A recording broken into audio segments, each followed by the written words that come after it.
যারা anime fan আছো তোমাদের মধ্যে 90% মানুষই ডেথ নোট এই এনিমেটা দেখে ফেলছো। আর তোমরা যারা ডেথ নোট দেখো না তাদের বলতাছি কি করতেছো ভাই, ল্যাপেনিস থেকে উঠো আর ডেথ নোটটা দেখে আসো। যারা ডেথ নোট দেখছো তোমরা কি জানো লাইট মরার পরে কি হয়েছিল? ডেথ নোট এই এনিমেটার মধ্যে শুধু লাইটের মৃত্যু পর্যন্তই দেখানো হয়েছে, কিন্তু লাইট মরার পরে আরো একটা কিরার জন্ম হয় যেটা এনিমে আকারে না আসলেও মাঙ্গা ঠিকই আছে। আর এইটাও দেখবো নতুন কিরা ডেথ নোট পাওয়ার পর কি করে, সেও কি আগের কিরার মতো ক্রিমিনাল মারা শুরু করে নাকি ভিন্ন কিছু করে। তো ডেথ নোটের সিজন 2 শুরু করা যাক।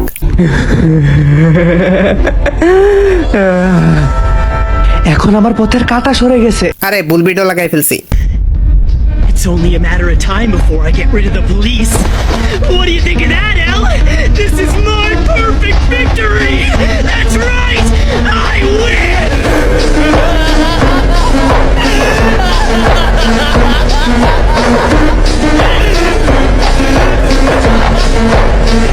তো প্রথমে একটা শিনিগামি রিউককে ডেথ নোট দিতে দেখা যায়। আর তোমরা তো জানোই যে রিউক হলো একটা নেশাখোর যে কিনা আপেল দিয়ে নেশা করে। তো রিউক আপেল খাওয়ার জন্য আবার পৃথিবীতে চলে আসে, আর সে লাইটের মতো আরো একজনকে খুঁজতে থাকে যে কিনা তাকে আপেলও খাওয়াবে আবার মানুষকেও মারবে। আর যেটা দেখে রিউক,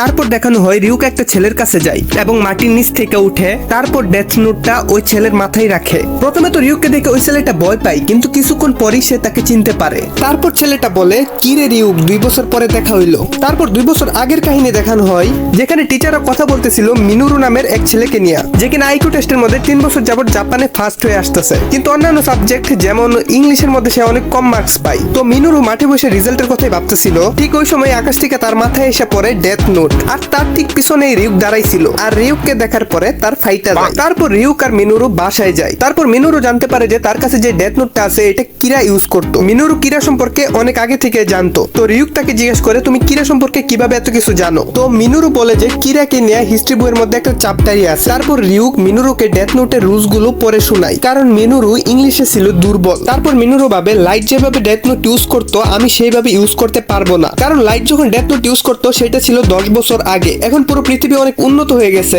এখন সব জায়গায় সিসিটিভি ক্যামেরা আছে, তাছাড়া সাইবার সিকিউরিটি অনেক উন্নত হয়েছে। তারপর মিনুরু রিউককে প্রশ্ন করে, রিউককে মিনুরু ছাড়া আর কে কে দেখতে পারবে? তারপর রিউক বলে, আমাকে তারাই দেখতে পারবে যারা ডেথ নোট টাচ করছে, তাদের মধ্যে আছে কিছু ডিটেকটিভ আর নিয়ার। তারপর মিনুরু রিউককে বলে ডেথ নোট তাকে ফিরিয়ে দিবে, কিন্তু 2 বছর পর আবার তার কাছে ডেথ নোট নিয়ে আসতে হবে। আর মিনুরু রিউকের কাছে এটাও প্রমিস করে যে 2 বছর পর তাকে প্রতিদিন আপেল খাইতে দিবে। আর রিউক বলে, তাইলে আমি এতদিন কি দিয়ে নেশা করবো? তারপর মিনুরু বলে, তুমি যে কারো কাছে ডেথ নোট দিতে পারো, কিন্তু 2 বছর পর আমার কাছে ডেথ নোট ফিরাই আনতে হবে। তারপর আবার প্রেজেন্টে দেখানো হয় মিনুরু সবকিছু মনে পড়ছে।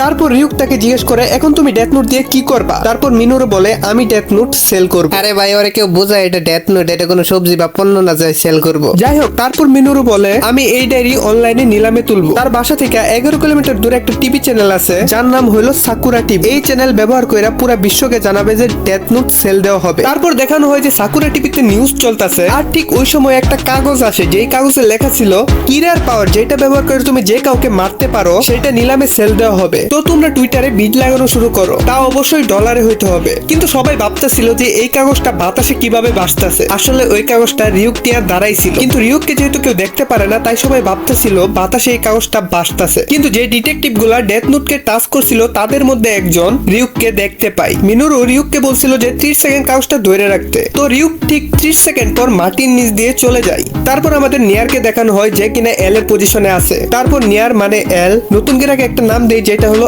একিরা, আর বলে একিরা অনেক বেশি স্মার্ট, সে ইন্টারনেট ইউজ করে নাই, কারণ সে জানে ইন্টারনেট ইউজ করলে আমরা তাকে ধরে ফেলতে পারি। তারপর এল বলে সাকুরা টিভির আশেপাশে যেগুলো সিসি ক্যামেরা আছে সবগুলো চেক করতে, যাতে করে সে দেখতে পারে রিউক কোথা থেকে কোথায় গেছে। তারপর তারা সিসিটিভি চেক করে, কিন্তু কোনো লাভ হয় না, কারণ রিউক মাটির ভিতর দিয়ে আইসা মাটির ভিতরেই চলে গেছে। তো তাদের কাছে একিরাকে ধরার একটা মাত্র সুযোগ আছে, যে ব্যক্তি নিলামে জিতবে আর তাকে টাকা পাঠাবে ওই সময় তারা দেখবে জাপানে কোন অ্যাকাউন্টে সবচেয়ে থেকে বেশি টাকা রিসিভ করছে, আর যার অ্যাকাউন্টে সবচেয়ে থেকে বেশি টাকা রিসিভ হবে সেই হলো একিরা। তারপর সাকুরা টিভির সামনে আরো একটা নোটিশ আসে যেটাও রিউক নিয়ে দাঁড়াইছিল। ওইটার মধ্যে লেখা ছিল 1 সপ্তাহের মধ্যে নিলাম শেষ হয়ে যাবে। ওই সময় একজন ডিটেকটিভ রিউককে দেখে ফেলে আর সবাইকে বলে যে ব্রডকাস্ট বন্ধ করতে। তখন একজন নিউজ রিপোর্টার ওই ডিটেকটিভকে জিজ্ঞেস করে, তুমি সেই ডিটেকটিভ না যে কিরার কেসে ছিলা, যার কারণে সবাই বুঝতে পারে যে ডেথ নোটটা সেল দেওয়া হবে হবে এটা আসল ডেথ নোট। যার পরে ইউএস এর প্রেসিডেন্ট ট্রাম্প বিট লাগায়, যেটা রেট ছিল 1 কোয়াড্রিলিয়ন ইয়ান।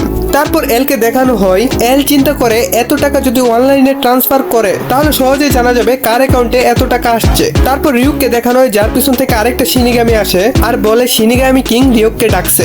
তারপর সাকুরা টিভিতে দেখানো হয় যে ওই নিলামের উইনার হলো ট্রাম্প। এখন কথা হলো টাকা কিভাবে ট্রান্সফার করবে, এইটা মিনোরও 24 ঘন্টা পর জানাই দিবে। আর অন্যদিকে এল ও তার টিম এই আশায় আছে যে কোন অ্যাকাউন্টে সবচেয়ে থেকে বেশি টাকা আসে। কিন্তু এর পরের দিন একিরা জানায় সব টাকা 27 মের আগে দিতে হবে, আর সব টাকা ইয়োৎসুবা ব্যাংকের মধ্যে যাদের অ্যাকাউন্ট আছে আর যাদের বয়স 60 এর নিচে তাদের সবার অ্যাকাউন্টে যেন সমানভাবে ভাগ করে দেওয়া হয়। মানে একিরা পুরো টাকা একটা অ্যাকাউন্টে নেই নাই, ওই ব্যাংকের মধ্যে যতগুলো অ্যাকাউন্ট আছে সব অ্যাকাউন্টে সমানভাবে ভাগ করে নিছে। যেহেতু সবার কাছে টাকা আসবে তাহলে কেউ বুঝতে পারবে না কে কিরা, যার কারণে এল একিরাকে ধরতে পারে না। আর এই প্রথমবারের মতো এল একিরার কাছে হাইরা যায়। তারপর রিউক যায় ট্রাম্পের কাছে, আর ট্রাম্প ডেথ নোট টাচ করার সাথে সাথে সে রিউককে দেখতে পায়, আর দেখার পরে অরফ হাইটা যায়। ওনারশিপ অ্যাকসেপ্ট করার আগে রিউক আরো একটা রুলস এর কথা জানায়, যে রুলটা নতুন অ্যাড হয়েছে ডেথ নোটে। তো এই রুলটা এমন ছিল যে যেই ডেথ নোটকে বাই বা সেল করবে তারা দুইজনই মারা যাবে।